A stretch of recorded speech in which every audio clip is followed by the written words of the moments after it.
بسم اللہ الرحمن الرحیم نحمدہ ونصلی علی رسولہ الکریم۔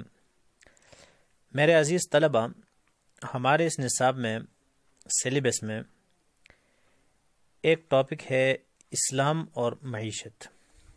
تو اسلام اور اس کے معاشی اصول کے جاننے سے پہلے یہ بات جاننا ہمارے لیے ضروری ہے کہ معیشت ہوتی کیا چیز ہے اور اس کے بنیادی مسائل کیا ہوتے ہیں۔ تو معیشت، جس کو آج کل ہم اردو میں معاشیات کہتے ہیں اور انگریزی میں اس کو اکنامکس کہتے ہیں اور عربی میں اسے الاقتصاد کہتے ہیں، اور اقتصاد کا لفظ جو ہے وہ استعمال ہوتا ہے۔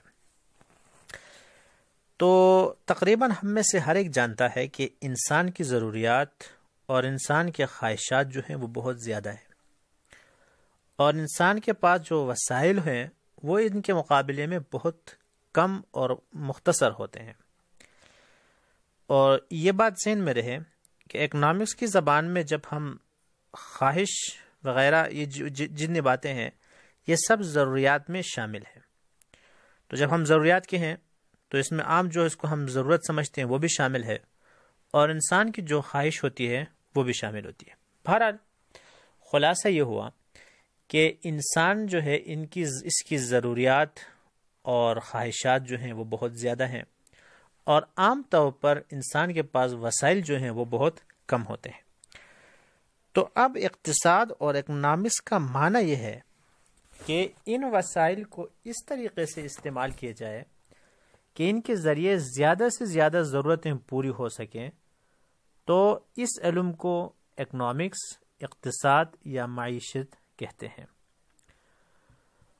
تو اس نقطہ نظر سے اگر ہم دیکھیں تو معیشت میں کچھ بنیادی اصول ہوتے ہیں جن کو حل کیے بغیر وہ معیشت جو ہے وہ چل نہیں سکتی، اور عام طور پر وہ بنیادی اصول جو ہیں وہ 4 ہیں۔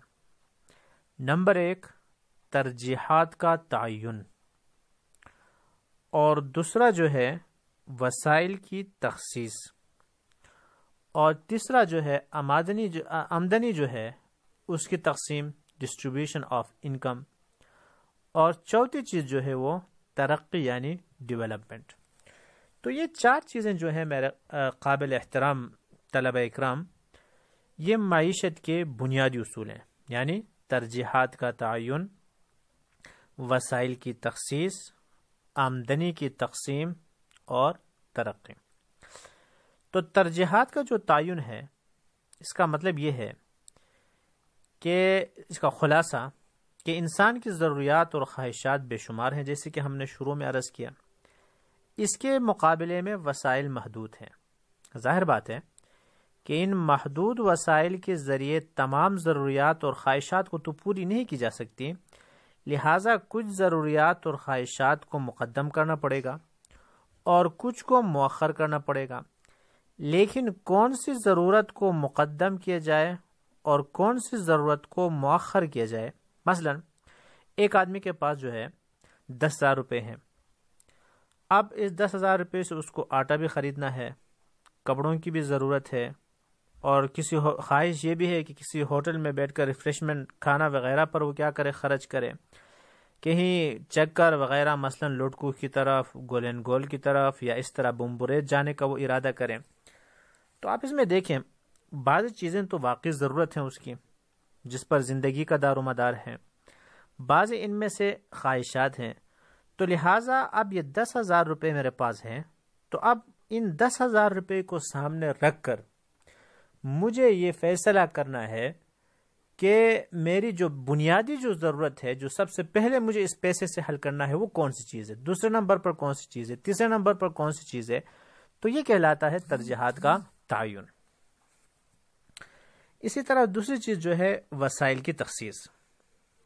تو وسائل کی تخصیص، ہمارے پاس وسائل جو ہیں وہ پیداوار ہیں، یعنی سرمایہ ہے، محنت ہے، زمین ہے۔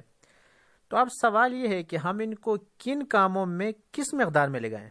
مثلا ہماری زمینیں ہیں، اب کتنی زمین پر ہم گندم کاشت کریں کہ ہمارے ملک کی ضروریات پوری ہوں، کتنی زمین پر چاول کاشت کریں کہ ہمارے چاول کی ضروریات پوری ہوں، کتنی زمین پر ہم روئی جو ہے وہ کاشت کریں کہ ہمارا کپڑے کی جو ضروریات ہیں وہ پوری ہوں۔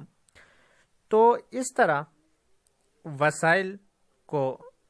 وسائل کی جو تعین ہوتی ہے اس کو کہتے ہیں وسائل کی تخصیص، کہ جو وسائل ہمارے پاس ہیں کہ ہم ان کو کس طرح متعین کریں کہ ہماری جو ضروریات ہیں وہ زیادہ سے زیادہ کیا ہوں، پوری ہوں۔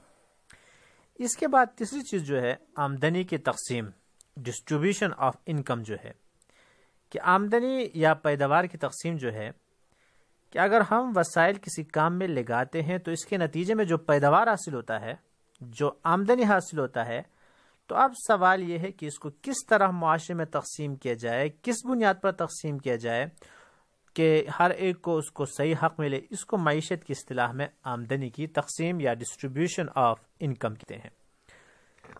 اور چوتھی چیز جو ہے وہ ترقی ہے، ترقی یعنی ڈیولپمنٹ۔ تو ترقی کا اصطلاح جو ہے یہ معیشت میں کہ جو پیداوار حاصل ہو رہی ہے، یعنی کہ ہم اپنی معاشی جو حاصلات ہیں ان کو کس طرح ترقی دے دیں، کہ جو پیداوار حاصل ہو رہی ہے وہ معیار کے لحاظ سے پہلے سے زیادہ اچھا ہو، مقدار کے اعتبار سے اس میں اضافہ ہو، کس طرح نئی نئی ایجادات ہوں اور مصنوعات وجود میں لائی جائیں تاکہ معاشرہ ترقی کرے، اسباب معیشت میں اضافہ ہو، لوگوں کو آمدنی کے ذرائع مہیا ہوں۔ اس مسئلے کو معیشت کی اصلاح میں ترقی کہا جاتا ہے۔ تو بہرحال یہ 4 بنیادی مسائل ہیں جنہیں حل کرنا ہر معاشی نظام کے لیے ضروری ہے، یعنی ترجیحات کا تعین، وسائل کی تخصیص، آمدنی کی تقسیم اور ترقی۔ تو بہرحال ان کو حل کرنے کے لیے ان بنیادی مسائل کو مختلف نظام جو ہے اس دنیا میں وجود میں آئے، لیکن ان میں جو مشہور ہیں وہ ایک دوسرے کے متقابل نظریات، ایک سرمایہ دارانہ نظام جس کو کیپٹلزم کہتے ہیں، اور دوسرا اشتراکی نظام جس کو سوشلزم کہتے ہیں۔ تو مزید تفصیل کرنے سے پہلے ایک لفظ بار بار آ جائے گا آگے بھی درس میں، ایک لفظ آ جائے گا طلب اور دوسرا لفظ آ جائے گا رسد۔ تو مختصراً یہ سمجھنے کی ضرورت ہے میرے عزیز طلبہ کہ طلب یا رسد، جس کو انگریزی میں رسد کو کہتے ہیں سپلائی اور طلب کہتے ہیں ڈیمانڈ کو، تو لہٰذا یہ ڈیمانڈ اور طلب جو ہے وہ اکنامکس کی زبان میں، اکنامکس کی اصطلاح میں کسے کہتے ہیں، آگے بڑھنے سے پہلے مختصراً یہ سمجھ لینا چاہیے۔ تو جہاں تک سپلائی جو ہے، رسد کا مطلب یہ ہے کہ کسی بھی سامان تجارت کی وہ مجموعی مقدار جو بازار میں فروخت کے لیے لائی گئی ہو تو اس کو کہتے ہیں رسد یعنی سپلائی۔ اور طلب جو ہے خریداروں کی اس خواہش کا نام ہے کہ وہ یہ سامان تجارت قیمتاً بازار سے خریدیں۔ مثلا چترال ہی کو لے لیں، مثلا یہاں کے لوگوں کے لیے آپ چینی کی مثال لے لیں، چترال میں 50 ٹن جو ہے چینی کی ضرورت ہے۔ تو یہ جو ضرورت ہے، لوگ جو خریدنے کی طلب کرتے ہیں، اس کو کہتے ہیں طلب یعنی ڈیمانڈ۔ اب ہم بازار میں دیکھتے ہیں کہ 40 ٹن یا 30 ٹن چینی موجود ہے، تو یہ جو موجود ہے یہ مقدار، جس مقدار میں، اس کو کہتے ہیں سپلائی۔